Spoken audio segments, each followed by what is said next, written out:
여러분 안녕하세요. 부동산 고민 무엇이든 물어보세요 2부 진행의 김지우입니다.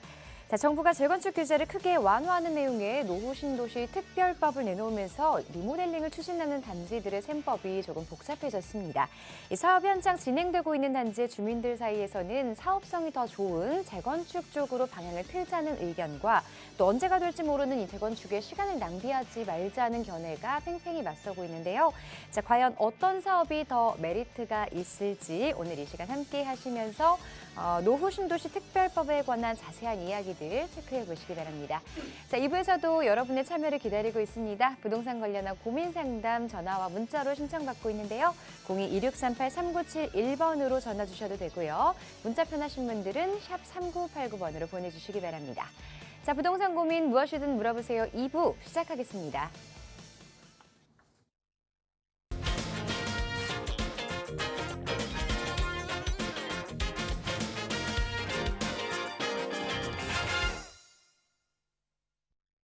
네, 여러분의 부동산 관련한 고민 속 시원하게 해결해 주실 전문가분 모셨습니다. 부동산 캐스터 김남현 대표와 함께합니다. 안녕하세요, 대표님. 예, 안녕하십니까? 부동산 캣 김남현입니다. 이제 2월도 중순을 넘어서 말을 향해서 달려가고 있습니다. 또 최근 들어서 많이 따뜻해졌던 날씨에 비해서 지난 며칠 동안은 꽤나 바람이 좀 차가워졌죠. 건강관리에 유념하시기 바라겠고요. 부동산 시장에는 조금은 온기가 도는 듯합니다. 여태까지 이제 금리 인상과 더불어서 이런 심리적인 요인들 때문에 부동산 시장이 꽤나 긴 기간 동안 침체가 되고 있었다면 이번 달 들어오면서는 그래도 이제 주요 지역들 위주로는 조금씩은 거래가 붙으면서 물론 이제 저가 수준에서의 거래이긴 하지만 거래가 어느 정도는 활성화가 되면서 그래도 조금은 온기가 도는 모습을 보이고 있습니다.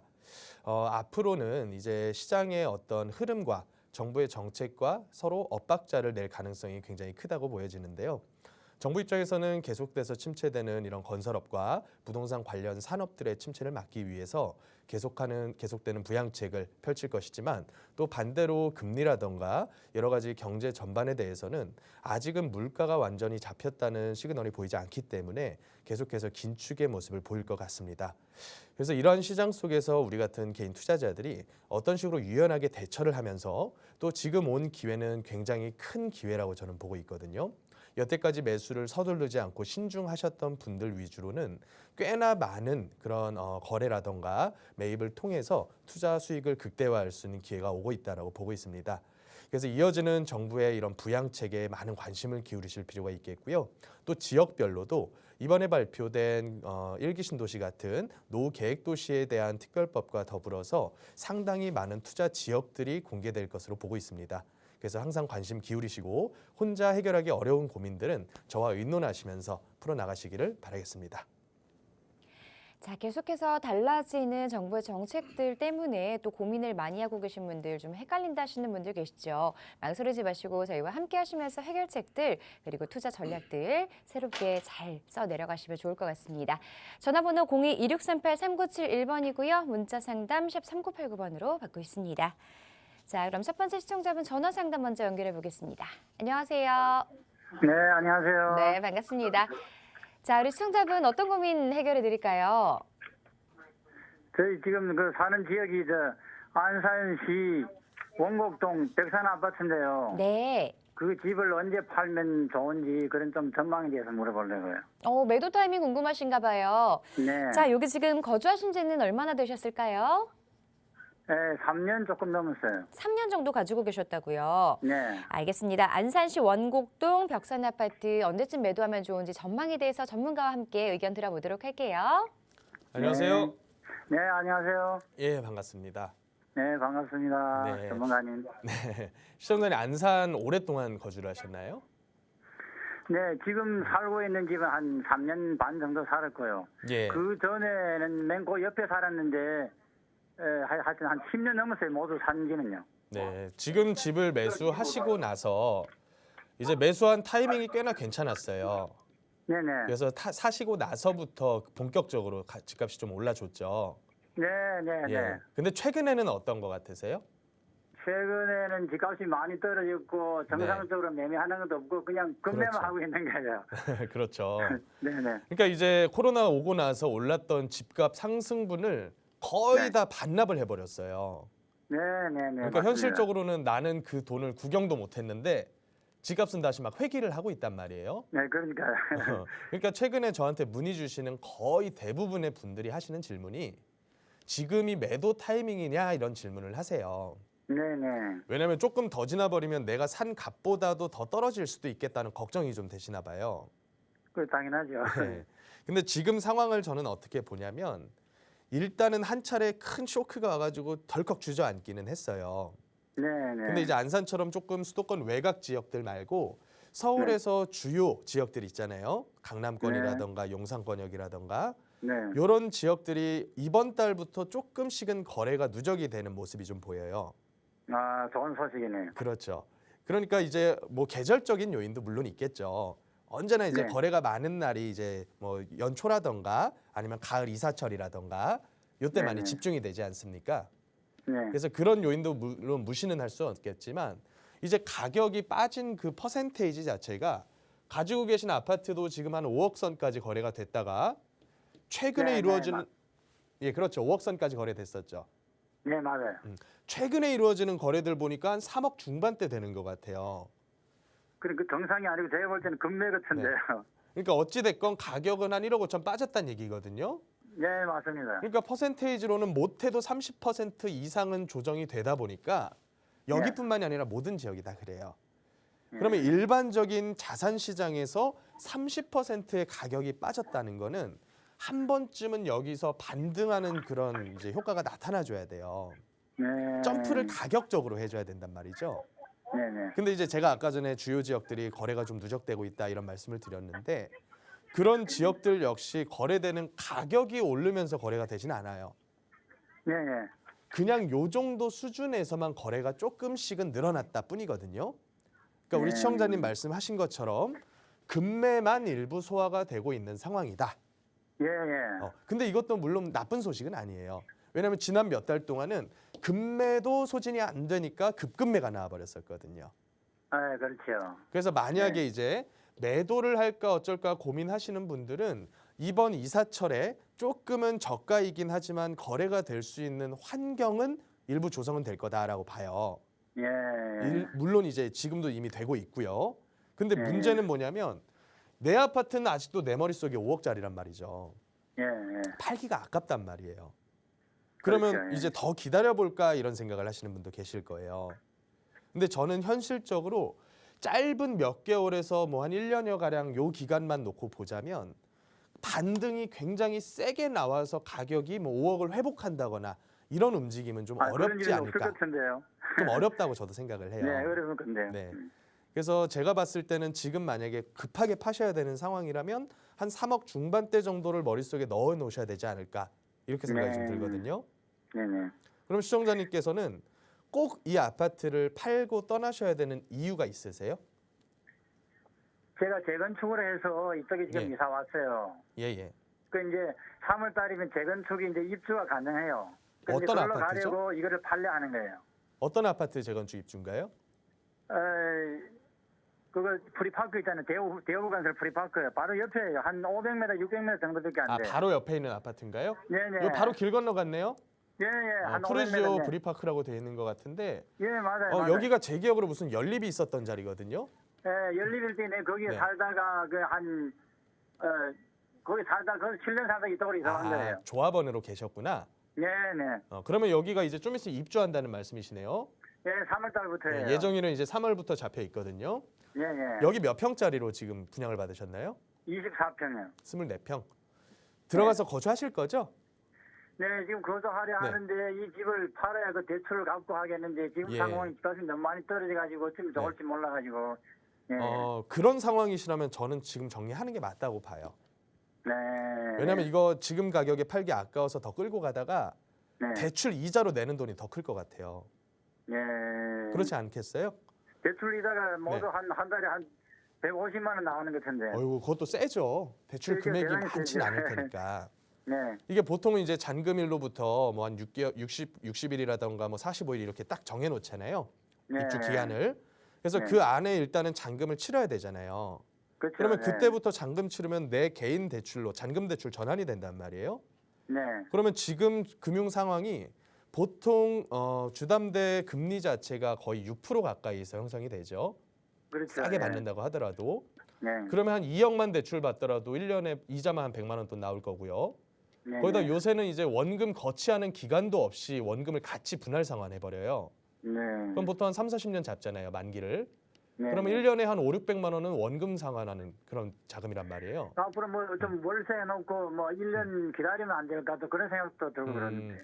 그런데 제 생각에는 1년 기다린다 그래서 지금 가격보다 아주 막 5억대까지 이렇게 치고 올라가는 건 상당히 어려울 것 같고 네. 이제 조금이나마 기대해 볼 수 있는 거는 올 하반기 들어오면서 한 번에 또 이사철이 오게 되면 그때 형성되는 가격이 얼마가 될까 요걸 네. 한번 봐야 되는데 지금하고 크게 편차가 있을 것 같다고 전 생각 들진 않거든요. 그렇죠. 네, 그러면 한 6개월 이자 더 내느니 제가 봤을 때는 그냥 요거 매도를 좀 해서 입주하는 게 더 낫지 않을까 하는 생각이 좀 들어요. 네, 알겠습니다. 네. 그래서 그거는 아마 그 시청자님뿐만 아니라 여기서 이주 떠나셨던 분들이 아마 다 주변에다가 시청자님처럼 매수를 하셨거나 전세를 이제 사시고 있는 상황이실 거란 말이에요. 네, 그렇죠. 이제 3월달 예. 입주하는 사람 대단히 많아요. 그렇죠. 그러니까 아마도 지금 요 단지에서도 그렇고 주변 단지들에서도 매매하려는 물량들 꽤나 많이 나와 있을 거예요. 네. 그러니까 시청자님께서도 조금 서두르셔야 될 것 같다라고 전 생각이 좀 들어요. 세대 규모가 거의 1,700세대 규모거든요.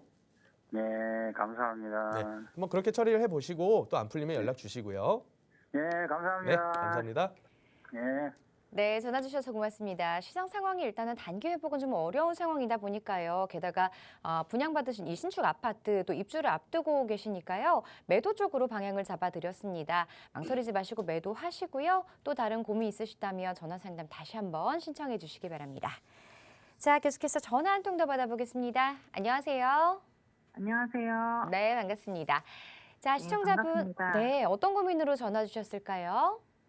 저는 지금 현재 무주택자인데요. 네, 잠실 S랑 강동구 고덕동에 그라시움 30평이나 34평을 보고 있어요. 네. 네, 이것에 대해서 이제 그 매수 시기나 여러 가지 좀 알고 싶어가지고 전문가님께 여쭤보려고 전화드렸거든요. 전화 잘 주셨어요. 여기 지금 보고 계신 이유가 실거주도 함께 생각을 하고 계시는 건가요?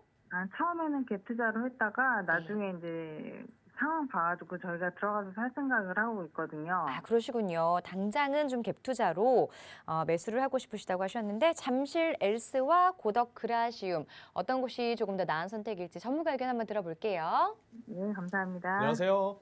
네, 안녕하세요. 네, 예, 반갑습니다. 채택해 주셔서 감사합니다. 네, 감사합니다. 지금 두 아파트가 송파에 하나 그리고 강동에 하나 있는 아파트들이죠. 예, 그리고 이제 지역적으로는 둘 다 대단지 규모에다가 이미 한번 재건축이 완료가 됐고 그리고 이제 연식이 어느 정도 흘러가면서 주변에 얘보다 더 신축들이 조금씩 들어오고 있는 그런 상황이죠. 예, 그렇지만 이제 입지적으로는 각 지역별로 가장 좋은 역세권이면서 또 이제 뭐 학군이라던가 여러 가지 기반 시설들도 상당히 잘 갖춰져 있는 지역들이고요. 예, 근데 아무래도 업무지구하고의 연계성은 송파 쪽이 더 가깝겠죠. 예, 예. 그리고 지하철 노선 역시도 2호선하고 뭐 9호선이라던가 여러 가지 호선들이 지나는 잠실 쪽이 조금 더 유리하기는 할 거고요. 예. 그렇다 보니까 가격은 어때요? 가격은 S는 25평인데 네. 요즘엔 최근에 그 금매가 다 빠져나가지고서는 예. 금액이 좀 다 올랐어요. 그라시움이나 S나. 네네. 그래서 지금 저도 이 긴가민가 해갖고 한번 네. 여쭤보느라고요. 시청자님 생각에는 이제 뭐 하락이 다 끝나서 조금 반등하지 않을까 하는 그런 생각이 좀 드시는 거죠? 예, 저는 예. 지금 그렇게 생각을 하고 있거든요. 저도 그래서 계속 추이를 지켜보고 있었어요. 예, 예. 저 같은 경우는 이제 실거래를 매일매일 떼가지고 제가 분석을 하다 보니까 예, 이 거래되는 움직임들이 눈에 쫙 보인단 말이에요. 예, 예. 근데 그 거래되는 움직임들 중에서 거래량도 중요하고 또 한 가지가 어느 정도 금액선에서 거래되는지도 또 중요하죠. 예, 예. 물론 이제 최근 뭐 지난주나 혹은 뭐 2월 초나 이때쯤 거래됐었던 물건들이 전부 다 실거래 신고가 되지는 않았어요. 어차피 계약 일로부터 30일 이내에만 신고를 하면 되니까 예, 보통은 예. 이제 중개업소에서도 한 1주 내지 2주 기간 텀을 주고서 이제 실거래 신고가 들어간단 말이에요. 예, 예. 그리고 또 이게 서버에 등록이 돼가지고 우리 눈앞에 보이는데도 일부 이제 시차가 존재를 할 거고요. 예, 예. 그렇지만 그걸 감안하더라도 최근에 거래되는 그런 가격대들을 쭉 보자면 네. 가격에 대한 반등이 막 세게 나온다고 저는 보여지진 않아요. 예. 보면 25평짜리 아까 L스를 말씀을 하셨는데 가장 가격이 높았었던 21년도 3분기 정도 그때가 한 21억, 22억까지도 가격이 찍었었거든요. 예, 예. 그러다가 가장 최저가 거래된 금액대가 15억대 정도, 15억 후반에서 한 16억대 정도의 거래가 많이 된 것 같아요. 예, 그렇더라고요. 네, 그러다가 이제 한 건, 두 건 거래가 되는 금액이 한 16억 초반대 이렇게 올라오고 있는 상황이거든요. 예, 예. 근데 보통은요, 한 30% 정도 이렇게 가격이 확 주저앉아 버리면 이 상태에서 여기가 거래가 이렇게 쌓이면서 거래만 좀 늘어나는 게 아니라 가격도 한 건 한 건 한 몇 천씩은 이렇게 뛰어 올라와 줘야 되거든요. 예. 그래서 적어도 30% 빠진 거에 대한 반등이 한 10%가량은 올라와 줘야 그러니까 한 15, 16억에 거래되던 물건들이 반등이 되면서 한 17억대 정도까지는 올라가 줘야 이게 정상적으로 반등이 된다라고 저는 봐요. 아, 근데 지금 네. 가격 흐름이 좀 약해요. 예. 약하다 보니까 제가 이거를 그냥 바로 매수에 뛰어드셔라라고 얘기 드리기가 좀 두려운 거예요. 예. 왜냐하면 이렇게 반등이 약하다가 뭐 하나의 이슈가 하나 툭 터졌어. 예를 들어서 금리 인상을 이제 또 앞두고 있습니다. 우리나라 한국은행에서도 저기 금융통화위원회 열리는 날이 이번 주거든요. 23일. 예. 그러면 그때 다시 한번 기준금리 인상할 가능성이 굉장히 커지고 있고요. 물론 이제 기준금리 인상을 어차피 지금은 추세 속에 있기 때문에 한 차례 더 인상한다고 효과가 크진 않을 거예요. 근데 만약에 이런 인상을 못 버티는 한계 기업들이 뭐 하나가 큰 게 도산한다거나 근데 또 이런 일이 우리나라뿐만의 일이 아니죠. 해외 각 지역들에서 지금 금리 때문에 다들 힘들어하고 있어요.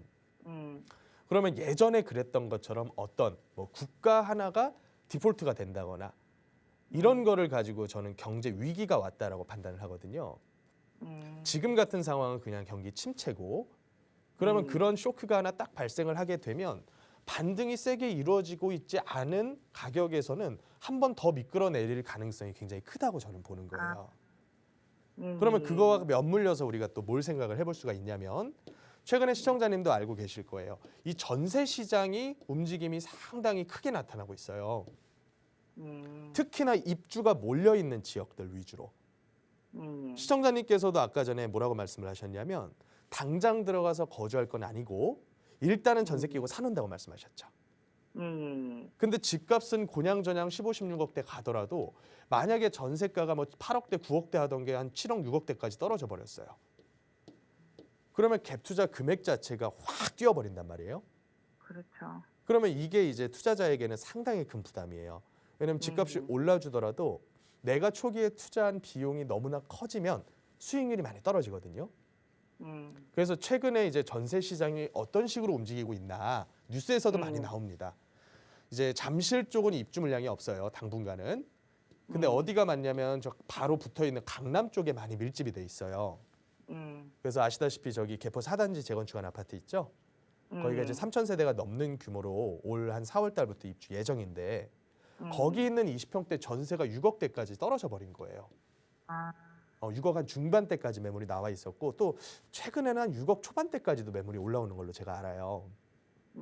물론 이제 평균적인 이제 전세 수준은 7억대 정도 유지를 하고 있겠지만 근데 그 7억대조차도 전세가 한 2억 빠진 금액이거든요. 근데 얘네가 보통 대단지 3,000세대급이 입주를 하면 1, 2개월 안에 입주가 마무리될 리는 없겠죠. 보통은 한 5, 6개월은 걸릴 거다라고 모두들 예상을 해요.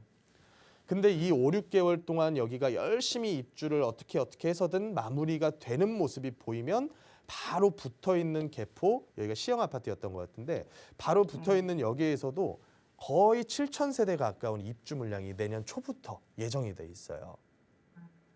그러면 제가 생각하기로는 개포 쪽 20평대 전세가 과연 얼마까지 갈까 이런 생각이 드는 거예요. 만약에 이런 상황이 엇물려 버리면서 개포 쪽 전세가가 한 5억대 선까지, 그러니까 5억에서 6억 사이까지 떨어져 버리면 지금 잠실에 있는 20평대 전세가보다 싼 거거든요. 예. 잠실 20평 지금 전세 얼마 알고 계세요? 엘스 아파트? 전세까지는 제가 안 알아보고, 한번 볼까요? 예, 전세가 최근 들어가지고 이쪽도 꽤나 많이 조정이 됐어요. 잠실 쪽도. 예, 그래서 전세 20평대를 아까 말씀을 하셨죠? 예, 20평대 최근 거래된 전세를 한번 볼게요. 최근 거래된 게 한 7억대에서 7억대 중반 사이 왔다 갔다 하네요. 예, 원래는 뭐 8, 9억대 갔던 게 꽤나 많이 빠진 거거든요. 근데 만약에 개포 쪽 전세가 6억 밑으로까지 떨어져 버린다. 그러면 솔직한 얘기로 저 같으면 개포 가서 살 것 같아요. 그렇죠. 잠실에 7억 넘게 주고 사는 게 아니고. 그러네요. 그렇죠. 예, 그러니까 제가 이런 부분들 때문에 지금에 와서 요거를 완전한 바닥으로 여기기에는 너무나 이런 산재되어 있는 위험들이 여기저기 많다라고 보여지고 있거든요. 아, 일단은 이 부분에 대한 얘기는 시기에 대한 얘기를 제가 먼저 드린 거예요. 예, 단순히 이제 엘스가 위험하다 이 얘기를 드린 게 아니라 강남권에 있는 이런 입주 흐름들이 올해 내년에 물량들이 꽤나 많이 밀집이 돼 있기 때문에 이 부분 때문에 한 번 더 반등이 세게 나오기에는 좀 어려워 보인다라고 일단 첫 번째 시기에 대한 얘기를 드렸고요. 예, 두 번째로는 이제 지역을 한번 볼 거예요. 두 군데 지역 말씀을 하셨는데 한 군데가 송파구의 핵심 잠실 지역, 한 군데가 저 강동구 고덕동인데 둘 중에서 시청자님께서 만약에 지금 가격대로만 본다면 여기는 30평대를 아까 말씀을 하셨고요. 예. 여기는 20평대 얘기를 하셨는데 만약 이 가격이 더 빠지면 어떻게 되겠어요? 잠실에 있는 30평대를 볼 수도 있겠다라고 저는 판단이 들거든요. 혹은 강남 안에 있는 20평대를 볼 수도 있겠다는 생각도 들거든요. 그러면 저는 요 두 개만 가지고서 놓고 볼 게 아니라 만약에 시기를 내가 딜레이를 더 시키겠다는 생각이 있으시면 오히려 더 안쪽에 있는 물건들의 흐름이 어떻게 되는지도 같이 한번 지켜보시면 좋지 않을까 하는 생각이 좀 들어요.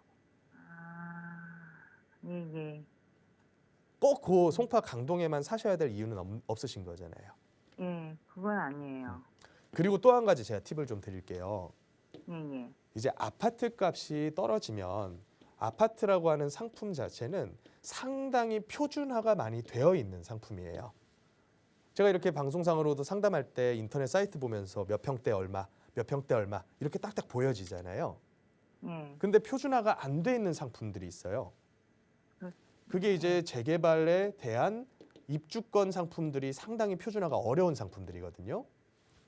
근데 재개발 입주권 중에서도 이제 어느 정도 철거까지도 다 완료가 된 구역들 꽤나 많습니다. 예를 들어서 뭐 방배 5구역이라던가 이런 동네들은 입지도 상당히 괜찮고 면적도 어마어마하게 넓고 그리고 또 그 지역들이 앞으로도 주변 지역들이 계속 하나씩 이제 철거가 들어갈 예정들인데 그런 지역들에 있는 입주권들이 아파트 값이 떨어지는 거에 대한 반영이 조금 늦게 돼요. 주변 집값 30% 빠져도 입주권 호가는 그대로인 경우가 되게 많거든요. 근데 아파트 값이 뚝 떨어지고 나서 일정 기간 이렇게 횡보를 하면 요 기간 동안에 이런 입주권 가격도 그 밑으로 피가 확 빠지는 경우가 많아요. 그러면 시청자님께 제가 하나의 숙제를 드리는 거예요. 아파트만 보실 게 아니라 서울 안에 좋은 지역들에 있는 재개발 입주권들 가격도 같이 보셔라. 아, 예, 예, 그리고 또 그거에 관심 가지시잖아요. 바로 주변 지역들에 붙어 있는 새로 재개발 비슷한 사업으로 추진하는 사업지들도 또 보게 돼요. 예를 들어 용산에 있는 청파동, 뭐 원효로 또 저기 방배동 쪽에 있는 14구역, 7구역 이렇게 새로 추진하는 구역에도 눈이 가게 될 거예요. 그러면 시청자님은 가격을 보는 그런 시야가 넓혀질 수가 있을 것 같아요. 그러니까 앞으로 시간이 꽤나 저는 더 매수 타이밍까지는 남아 있다라고 보기 때문에 이렇게 말씀을 드리는 거예요. 아, 예, 예, 예, 예, 알겠습니다. 네. 뭐 추가적으로 또 궁금하신 거 있나요? 아니요, 워낙 말씀 잘해주셔가지고, 예, 그래서 감사합니다. 그런 식으로 올 한 해를 한번 알차게 보내보세요. 예, 그러겠습니다. 네, 예, 감사합니다. 너무 감사드립니다. 네. 예. 네, 전화 주셔서 고맙습니다. 송파, 강동, 강남 이쪽에 지금 인근에 좀 물량이 많이 예정되어 있기 때문에 여기를 살펴보시는 것보다 다른 지역에 눈을 좀 넓혀서 보시는 걸 권유드렸고요. 만약에 정말 꼭 이곳을 살펴봐야 한다 하신다면 매수 타이밍을 조금 더 나중으로 생각해 보셔도 괜찮을 것 같습니다. 전문가의 의견 참고해 보시고요. 꼼꼼하게 잘 따져보셔서 선택하시기 바랍니다. 자, 앞서 프로그램 시작에 말씀드린 대로 국토부가 노후계획도시 특별법의 주요 내용을 발표했는데요. 특별법 적용 대상은 1기 신도시와 서울지방택지지구 49곳에 이를 전망입니다. 자, 이 특별법이 국회에서 통과가 된다면 분당과 일산 등 1기 신도시를 중심으로 도시정비 사업에 탄력이 붙을 것으로 예상이 되고 있는데요. 자, 그래서 오늘 이 시간에는 노후계획도시 특별법 관련한 자세한 이야기들 들어보도록 하겠습니다. 예. 발표된 지는 시간이 조금 지났습니다만 이 내용들을 시청자님께서 다시 한번 자세히 살펴보면서 앞으로 대한민국 정부와 그리고 서울시 그리고 각 지자체들이 어떤 방향으로 이 도시 계획을 짤 계획인지를 한번 우리가 잘 생각을 해봐야 될 필요가 있을 것 같아요. 그래서 먼저 이번에 발표된 노후계획도시 특별법부터 설명을 좀 드리자면 일단은 이 법이 특별법으로 제정이 되면 특혜입니다. 어느 지역들의 특혜냐면 적어도 이 계획도시가 수립된 지 20년 이상이 경과하고 그리고 면적 규모 자체가 100만 제곱미터죠. 그러니까 약 30만 평이 초과하는 그런 넓은 구역에 입지한 택지 같은 경우에는 여태까지는 재건축이나 재개발 같은 정비 사업으로서의 진행이 상당히 요원한 일이었어요. 왜냐하면 이 계획도시라고 하는 거는요. 기본적으로 선계획 후 개발의 단계를 거치게 되고요. 선계획 시에는 이 도시, 새로 수립하는 도시가 원활하게 잘 굴러가도록 인구 가구에 맞는 뭐 도로라던가 학교, 수도, 전기 모든 기반 시설들에 대한 계획을 함께 포함시켜서 도시 설계를 하거든요. 그런데 그 상황에서 모든 기반 시설은 그냥 그 상태로 냅두고 아파트만 한 20, 30%를 더 늘려버리면 당연히 기반 시설이 많이 부족하게 되겠죠. 그렇다 보니까 일반적으로 이런 계획 도시들은 현재의 용적률이 조금은 낮아 보이더라도 세부 지구 계획, 지구 단위 계획안을 살펴보면 그 해당 필지에 몇 층까지 또 동가는 몇 미터를 띄어서 전체를 몇 세대로 구성을 해라. 이런 세부 내용들이 전부 다 명시가 되어 있습니다. 그래서 그거 이상으로 뭐 20% 혹은 30%를 늘리고 싶다. 그러면 늘어나는 세대수만큼 필요한 정비 기반 시설을 일종의 기부채나 돈이 됐건 땅이 됐건 혹은 임대주택이 됐건 어떤 형태로든 공익을 위해서 반대급부를 기부를 해라. 이게 이제 일반적인 이런 지구 단위 계획을 우리가 새로 수립할 때 포함되는 그런 내용들인데 이번에 발표된 이런 특별법은 사실은 작년에 원희룡 국토부 장관이 1기 신도시들에 대한 총괄적인 어떤 단위 계획을 지금 용역을 주어서 내년 말쯤에 아마 계획을 공개를 할 것이다. 이런 말씀을 하셨는데 그 일환으로서 먼저 선공개되었다라고 저는 보고 있습니다. 그래서 그 내용들을 한번 보면 일단은 특례 부분부터 먼저 좀 볼게요. 첫 번째로는 재건축을 진행할 때의 안전진단을 완화를 하겠다라고 얘기를 해놨는데 그 세부 내용으로는 면제까지도 가능하다라고 되어 있습니다.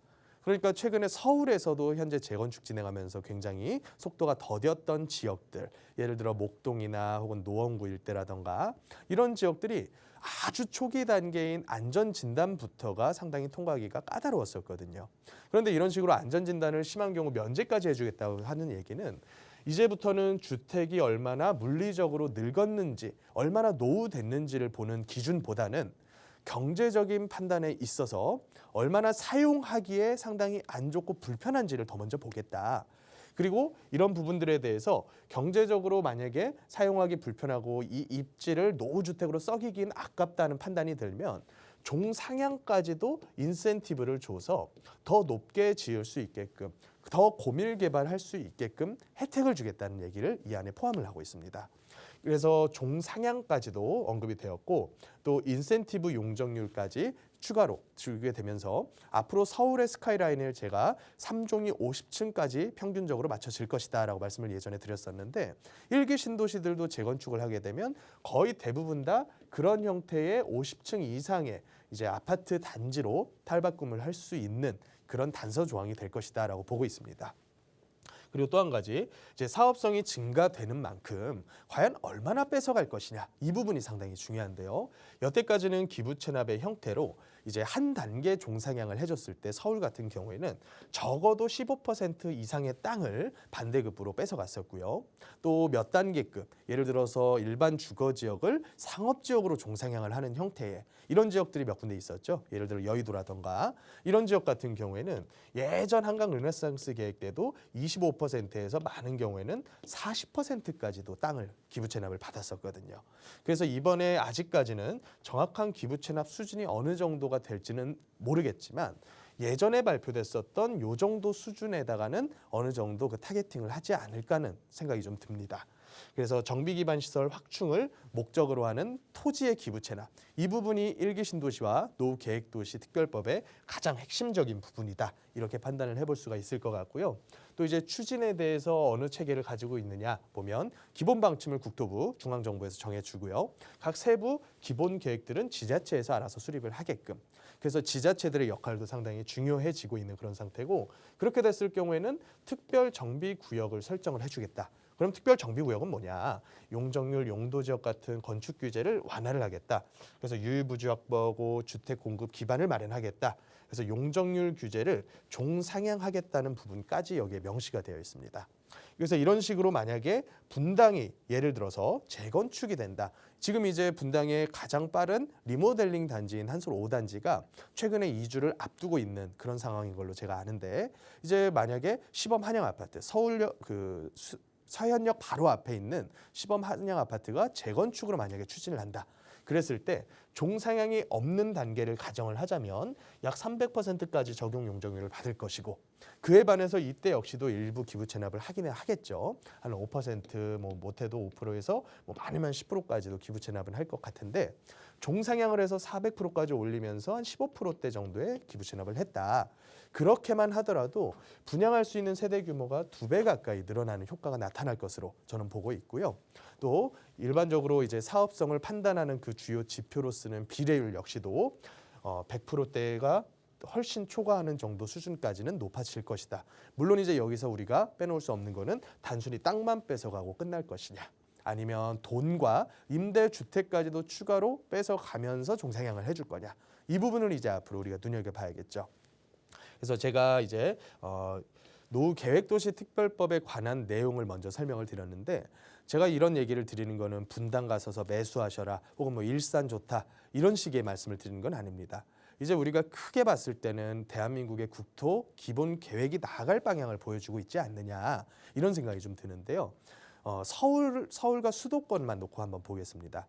일단 서울 수도권이 아주 오랜 기간부터 공업화, 산업화를 거치면서 계속해서 팽창이 되어 왔고, 그 와중에 가장 먼저 공업화가 시도되었었던 뭐 서울역 일대라던가 혹은 경인지구라던가 이런 지구들이 이제는 재개발이라고 하는 이름, 이제 예전에는 이런 사업들이 공익사업으로 진행이 됐었는데 재개발이라는 이름의 사업으로 여태까지 꾸준하게 진행이 되어 왔습니다. 그렇다 보니까 그런 이제 산동네 혹은 이제 철거민 동네, 이런 동네들은 아주 권리관계도 복잡하고 또 그 안에 있는 도로 현황이라던가 뭐 위생 상태라던가 말할 것도 없었죠. 그런 지역들을 갈아엎기 위해서 지정된 사업이 재개발이었다면, 이제 우리가 서울을 놓고 보면 그런 식으로 너무 노후가 심화가 된 지역들은 대부분 다 재개발이 완료가 된 지역들이 대부분이고요. 또 재개발이 아직까지 완료가 되지 않았더라도 이미 구역 지정이 되어서 조합원들이 열심히 진행을 위해서 노력하고 있는 지역이 거의 태반입니다. 그래서 뭐 한남동에 있는 한남 뉴타운이라던가 혹은 뭐 노량진 뉴타운이라던가 아주 주요 지역들에 있는 이런 노후 낙후된 지역들은 이제부터는 여기는 다 아파트로 바뀔 땅이라고 보시면 될 것 같아요. 근데 문제는 뭐냐? 그 이후에 새롭게 택지가 개발되고 또 토지구역 정리가 된 많은 지역들이 있습니다. 예를 들어서 아파트의 역사를 보자면 아파트는 70년대 지어진 저밀도 아파트들, 5층짜리 아파트들이 2000년대 들어오면서부터 재건축이 완료가 됐고 80년대 지어진 중층 아파트들이 이번 상승장을 거치면서 대부분 다 아파트 재건축으로 완료가 되어가고 있는 그런 상태죠. 그러면 재개발 사업은 어떠냐? 60, 70년대에 있었던 제가 아까 말씀드린 산동네, 달동네들은 이미 재개발이 00년대 혹은 90년대에 다 완료가 되고 있는 그런 상황이고, 또 2000년대를 거치면서 뉴타운이라는 이름의 사업으로 이미 구역 지정이 거의 대부분 다 되었다가 해지된 많은 뉴타운 지구들이 최근 들어서는 다시 사업을 재개를 하고 있는 그런 상황이거든요. 그러면 그 이후에 새롭게 지어진 단지들은 어떤 모양새를 가지고 있냐면 이런 식으로 격자 형태로 땅들을 다 쪼개서 이걸 가지고 토지 구획 정리라고 하는데, 여기 있는 이 땅에다가는 처음에는 단독주택을 지었습니다. 70년대, 80년대에. 그러다가 이 단독주택들이 하나씩 다가구로 바뀌었다가 그 다가구가 다시 한번 다세대로 분화하는 과정을 거쳤거든요. 그래서 우리가 익히 알고 있는 뭐 양재동이라던가 혹은 뭐 삼전동이라던가 혹은 잠실동이라던가 이런 지역들이 전부가 다 강남 개발과 함께 토지 구획이 정리가 완료가 됐다가 그 이후부터 하나씩 주택만 다세대 형태 혹은 도시형 생활주택 형태 위주로 다 바뀌어버린 거예요. 근데 그렇게 된 연식 자체가 빠른 지역들은 90년대에 있는 이제 빨간 벽돌 다세대들, 그리고 2000년대에 지어진 필로티는 있지만 엘리베이터는 없는 형태의 다세대들, 이런 형태가 이제 대부분을 차지하고 있거든요. 그러면 이때 신축이 됐다라고 감안하면 지금 이 주택의 연차가 몇 년 차가 다 돼가느냐. 90년대 지어진 데들은 30년 차가 넘어가 버렸고요. 2000년대 초반에 지어졌어도 이제는 20년 차가 다들 넘어가고 있다 이겁니다. 그렇다 보니까 서울시에서도 지난 몇 년 동안에 이런 지역들의 슬럼화를 상당히 경계를 했었고요. 그 슬럼화를 방지하기 위한 새로운 형태의 개발 사업들을 많이 발표를 하게 된 겁니다.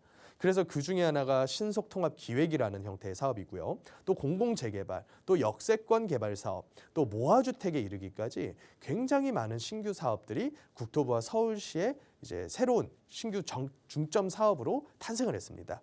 그러면 그런 사업들이 우리가 왜 관심을 가져야 되느냐 이 얘기를 좀 드리자면, 이런 사업들의 목적 자체는 개발에 대한 사업성이 나오는 지역들을 우선적으로 해주겠다고 하는 거고요. 개발에 대한 사업성과 같이 우리가 봐야 될 거는 그 지역들의 물건을 가지고 있는 조합원들의 동의가 얼마나 잘 나올 것이냐에 대해서 초점을 잡고 있습니다. 그래서 만약에 제가 이제 뭐 정확하게는 이렇다라고 말씀드리기는 어렵겠지만 여태까지 지구 지정되고 후보지 선정되는 지역들의 움직임을 보면 개발에 대한 사업성은 안 나와도 좋다라고 저는 봐요. 왜 그러냐? 사업성 안 나오면 이런 식의 노후계획도시 특별법 발표한 것처럼 모든 사업들에다가 종상향해 줄게 요 단서조항 하나만 있으면 되거든요, 사실은. 그렇다 보니까 저기 일원동에 있는 대청마을 같은 지역들도 이번에 모아타운 후보지로 선정이 되지 않았습니까? 여태까지 그 지역들이 일종의 일반 주거 지역이어서 그 노른자 땅에도 아파트를 못 지었었거든요. 그런데 그런 지역들도 사업성 나오고 동의율만 충분히 나와봐라. 그러면 어떻게 해서든 사업성을 끌어올려 줄게. 대신에 일부 기부 체납해라. 이게 앞으로 서울시와 서울 수도권 주요 지역들이 나아갈 방향성이라고 저는 봅니다. 그렇다 보니까 앞으로 이제 최근 들어서는 여러 가지 비용들이 많이 올랐죠. 건축비부터 해서 금융비용 뭐 안 오른 게 없지 않습니까? 그래서 최근에는 이런 움직임들이 돈이 직접적으로 들어가는 단계까지는 안 가더라도 후보지 선정되고 또 주민들끼리 협업을 해가지고 본 지구 지정까지 이루어지고 또 그 상황에서 사업 인가를 위한 건축 설계 받고 이런 단계까지는 충분히 나갈 수가 있단 말이죠. 그렇다 보니까 주요 지역들은 이미 작년 초부터 혹은 더 빠른 데들은 재작년부터 이미 그런 지역들에 대한 프리미엄이 대지 지분 가격마다 다 반영이 돼버린 거예요. 그래서 강남권에 있는 웬만한 추진하고 있는 지역들, 예를 들어 반포율동이나 혹은 양재동 이런 지역들은 이미 지분가가 다 평당 1억을 넘어서서 호가를 하고 있어요. 일원동 같은 데들은 뭐 2억 가까이도 지금 호가를 하고 있고요. 용산 같은 지역들도 지금 뭐 효창동이나 원효로 혹은 뭐 청파동 이런 지역들이 최소 지분 8천대에서 많은 경우는 1억 2천, 1억 5천까지도 지금 얘기를 하고 있거든요. 그러니까 이걸 보고서 이제서야 이런 방향으로 나아가구나 이렇게 파악하신 분들은 굉장히 늦은 그런 감이 좀 있다. 그래서 지금이라도 이런 지역들에서 지분가로서 굉장히 저렴하고 프리미엄이 형성되지 않았는데 앞으로 진행이 될 가능성이 굉장히 큰 예정지들이 있습니다. 물론 그 속에는 재개발 관련 사업만 포함되는 것이 아니라 재건축을 진행할 수도 있는, 예를 들어서 뭐 분당에 붙어 있는 수지 같은 노후계획 도시라던가 이런 지역들도 나중에 가면 이런 포함되는 그런 뭐 핵심 티켓 속에서 재건축을 진행을 할 수도 있는 거거든요. 그래서 시야를 넓히면서 어디가 가장 많이 지분가가 싼가, 어디가 이 주변 아파트값 대비해서 프리미엄이 덜 붙었느냐, 이런 부분들을 이번 장동안에서 투자 포인트로 삼고 굉장히 시야를 넓혀야 될 필요성을 저는 느끼고 있습니다. 그래서 시청자님들 중에서도 이런 부분들에 대해서 지역적으로나 뭐 공부가 필요하시고 또 상담이 필요하신 분들께서는 내일 있는 세미나에 예약을 해주시고 참석해 주시면 저와 자세히 말씀을 나누실 수 있을 것 같습니다. 네, 해당 특별법이 적용되면 아무래도 재건축 이 사업 속도가 좀 빨라질 것으로 예상되고 있는 만큼 시장에 큰 이슈로 작용될 것으로 보입니다. 관심을 계속 가지시고 살펴보셔야 될 것 같은데요. 자세한 내용 세미나 통하시면 들으실 수 있다고 합니다. 세미나 일정 좀 자세하게 안내해 주시죠, 대표님. 예, 세미나는 매주 화요일 제가 오후 1시부터 진행을 하고 있고요. 세미나에 오시는 분들께서는 일단은 전반적인 제가 아까 말씀드린 것 같은 투자의 흐름에 대해서 파악을 하셔야 돼요. 단순히 그냥 어느 지역이 괜찮습니까? 이런 내용이 아니라 이런 방향 속에서 있는 요 상품은 어떻습니까? 이런 방향성을 먼저 체크를 좀 해봐야 될 것 같고요. 또 개별적인 가지고 계신 물건들이라던가 보고 오신 물건들에 대한 그런 상담도 같이 마련이 되어 있으니까 미리 전화 예약 꼭 해주시고 참석해 주시면 감사하겠습니다. 네, 세미나 원하시는 분들은요. 참석 원하시는 분들 02-2638-3971번으로 전화 주셔서 세미나 꼭 한번 들어보시면 더 많은 정보들 들어보실 수 있겠습니다. 자, 끝으로 부동산 위클리 이슈로 한 주간 짚어봐야 될 내용들 살펴보도록 할게요. 예, 큰 틀은 변하지는 않았습니다. 계속해서 물가는 잡히지가 않고 있고요. 우리나라 역시도 이번 상반기 들어오면서 약간은 물가 상승 폭이 줄어든 감은 좀 있지만 그렇다 그래서 이 상승에 대한 기조 자체가 안정화되는 모양으로 가기에는 조금 이른 상황입니다. 그래서 미국 같은 나라들에서도 지금 물가와의 전쟁을 더 이상은 지속을 하면 안 된다라는 그런 이슈도 있었지만 이제부터는 물가를 조금 더 긴 기간 동안 잡아야겠다라는 포인트 쪽으로 많은 이제 여론이 기울고 있는 그런 상황이죠. 물론 이제 그렇게 진행을 하다 보면 당연히 경제에 대한 부분, 부양에 대한 부분은 일부 뒤로 제쳐두고 살 수밖에 없는 노릇이죠. 그래서 우리나라 역시도 미국에서 기준금리가 더 오를 것으로 예상이 되기 때문에 경제를 먼저 살려야 되느냐 아니면 물가부터 잡아야 되느냐 참 고심을 하고 계신 그런 상황입니다. 하지만 여태까지 우리가 역사 속에서 알 수 있다시피 경제를 먼저 살리는 선택이 있었던 적은 없다. 언제나 물가를 못 잡아버리면 물가는 이제 우리의 컨트롤을 벗어나서 하이퍼 인플레이션 쪽으로 튈 가능성이 굉장히 커지기 때문에 물가 잡는 데다가 굉장히 초점을 맞출 수밖에 없겠다라고 판단이 좀 듭니다. 그래서 미국 같은 경우에도 통화 긴축을 지속하겠다라는 얘기를 계속해서 시사를 하고 있고요. 우리나라 역시도 23일 이번 주에 있는 금융통화위원회에서 동결을 만약에 결정을 하게 된다. 그러면 이미 지금 미국보다 1%가량 기준금리 갭이 벌어져 있는 상태에서 그 이상으로 벌어져 버린단 말이죠. 그렇다 보면 최근에 환율이 작년부터 좀 안정되는 모양새를 보였었지만 이제 미국하고의 갭이 벌어지다 보니까 가장 저점이었던 1,200원대에서 이제는 1,300원대를 넘어서는 모양새로 계속 다시 튀어 올라가고 있습니다. 그래서 이 환율 부분이라든가 주가 부분 이런 부분을 감안했을 때는 어쩔 수가 없겠다. 지금 상황에서는 기준금리에 대한 인하를 기대하기는 상당히 어렵고 동결이라도 하기를 기대하는 수밖에는 없는 상황이다. 또 동결이 만약 된다 치더라도 동결이 단기간 내에 끝날 것으로 보이지는 않는다. 꽤나 긴 기간이 소요가 될 것이고 그렇다 보면 당연히 우리에게 들어오는 직접적인 이제 대출 금리 역시도 상당히 긴 기간 동안에는 고금리 수준을 유지할 것이다. 이런 식으로 이 시장을 바라봐야 될 것 같습니다. 또 이제 이런 상황이 계속해서 이어지면 개인들만 힘든 게 아니죠. 일반적인 정부에서는 신도시 조성 혹은 택지 개발 지구 조성 이런 땅 조성을 통해서 땅을 이제 수용하고 보상하는 데 들어가는 비용을 지방채라던가 혹은 여러 가지 채권 발행을 통해서 대출로서 충당을 하게 되고요. 그 땅을 시공사들에게 넘겨서 이 시공사들에서 회사채라던가 혹은 PF라던가 새로운 대출로서 넘겨받아 주는 거죠.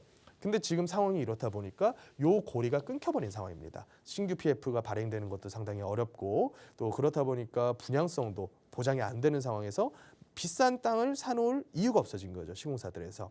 그래서 LH에서 조성하는 공공용지임에도 불구하고 전국 8개 중에서 6개가 안 팔렸다더라. 이 중에는 검단이라던가 수도권의 괜찮은 동네들도 포함이 되어 있는데 분양성이 불투명해지다 보니까 이 높은 금리를 감당할 자신이 없어졌다.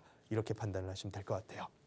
그리고 미분양보다 무서운 것이 이제 미입주인데 제가 아까 상담 중에도 말씀을 드렸다시피 강남권 위주로 해서 지금 전세가 하락폭이 굉장히 무섭게 나타나고 있고요. 굉장히 거센 지역들을 몇 군데 꼽아보면 그 중에 하나가 이제 개포동 일대 그리고 조금만 내려가면 이제 과천이 있죠. 서초구 밑에. 과천 일대도 최근에 지식정보타운이 계속해서 입주장이 내년까지 펼쳐지게 됩니다. 그래서 이런 지역들이 전세가가 큰 폭으로 떨어지게 되면 집을 사시는 분들이 남의 자금을 끌어다가 같이 쓰는 돈은 두 가지죠. 종류가.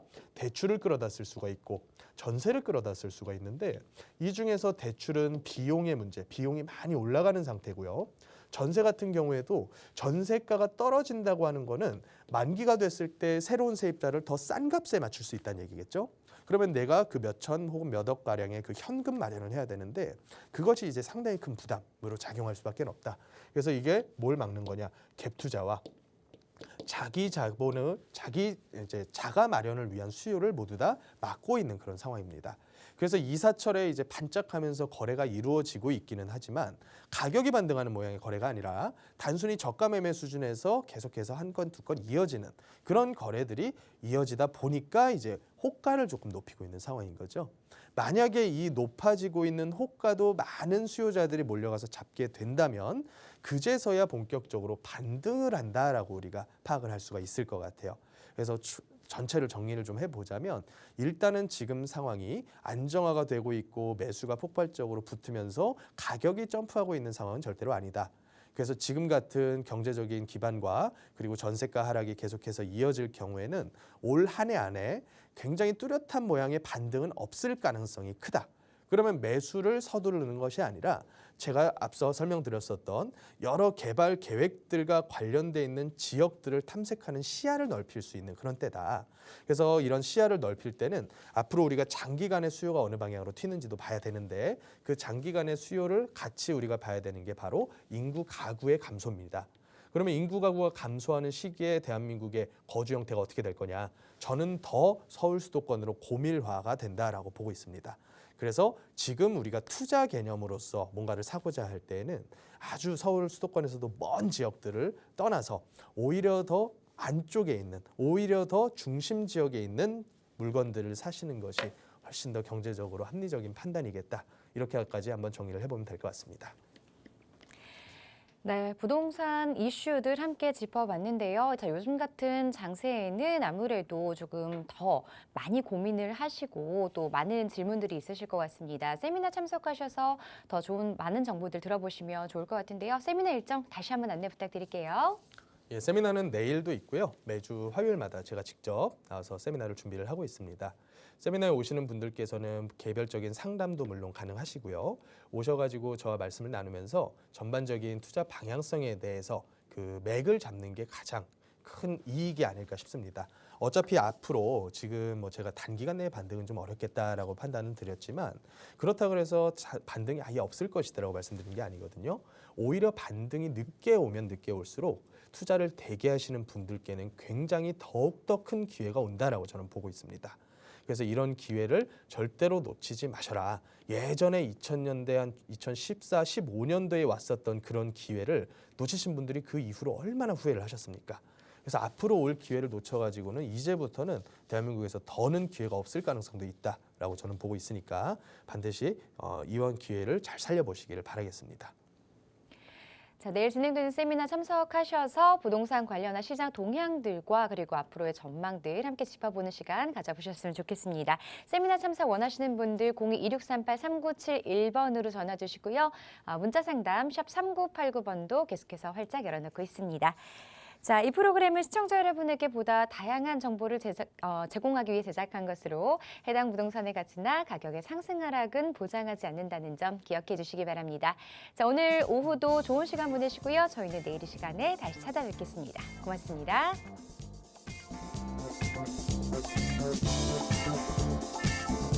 Thank you.